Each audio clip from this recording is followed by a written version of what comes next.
গণঅভ্যুত্থান দমনে সারা দেশে আন্দোলনকারীদের ওপর ৩,০৫,৩১১ রাউন্ড গুলি ছোঁড়ে আইন শৃঙ্খলা বাহিনী। এর মধ্যে কেবল ঢাকাতেই ব্যবহার হয় ৯৫,০০০ রাউন্ড বুলেট।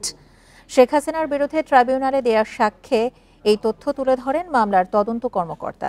জানান, এই হিসেব আওয়ামী লীগ সরকারের সময়ের। এছাড়া সাক্ষ্যে আন্দোলনকারীদের ওপর যৌন নিপীড়নেরও তথ্য-উপাত্ত তুলে ধরেন তিনি।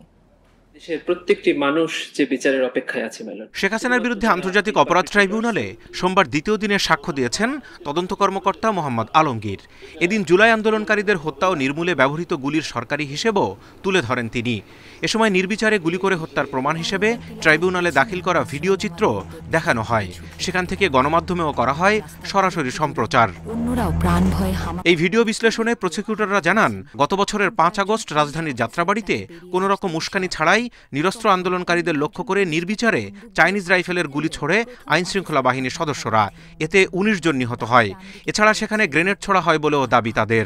সরকারের যে একটা হিসাব আছে, অর্থাৎ ওই সরকার যে হিসাব করেছিলেন ৩,০৫,০০০-এরও বেশি রাউন্ড গুলি ছোড়া হয়েছিল আন্দোলন দমনকারীদের জন্য, দমন করার জন্য। তার মধ্যে ৯৫,০০০-এরও বেশি গুলি অর্থাৎ রাউন্ড গুলি করা হয়েছিল ছাত্র জনতার আন্দোলনকে দমন করার জন্য ঢাকা মেট্রোপলিটন সিটি এলাকায়।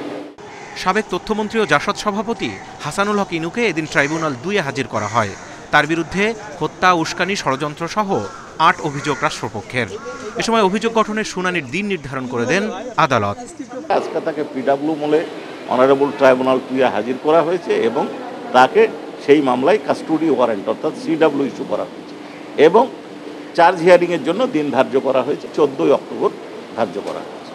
এদিকে রংপুরে আবু সাইদ হত্যা মামলায় ট্রাইব্যুনাল 2-এ নবম সাক্ষী হিসেবে সাক্ষ্য দেন প্রত্যক্ষদর্শী ও রোকেয়া বিশ্ববিদ্যালয়ের শিক্ষার্থী আরমান হোসেন। সাক্ষ্যে শেখ হাসিনা সহ জড়িত পুলিশ সদস্যদের সর্বোচ্চ শাস্তি চান তিনি। Zahidul Bashar, independent news, Dhaka.